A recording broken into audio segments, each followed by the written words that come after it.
আপনারা হয়তো ভাবছেন যে এই গাড়িগুলো কেন দাঁড়িয়ে আছে, কিসের জন্য দাঁড়িয়ে আছে। তো তার কারণ হলো, এই যে দেখতে পাচ্ছেন রয়্যালটি গেট।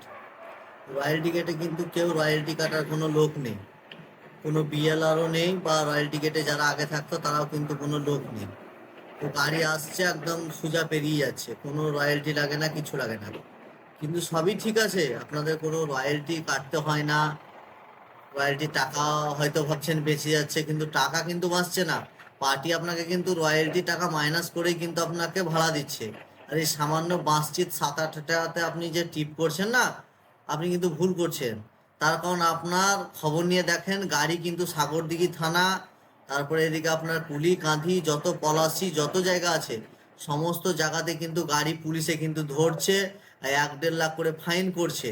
এই জন্য এই যে আমি আমার সমস্ত গাড়ি দাঁড় করিয়ে দিয়েছি, প্লাস আমাদের যে গ্রুপে যত গাড়ি ছিল সে গাড়িগুলোকে কিন্তু সব দাঁড় করিয়ে দিয়েছি। আরো গাড়ি আমার আসছে, পরপর পরপর সব সাজিয়ে দাঁড় করিয়ে দেবো।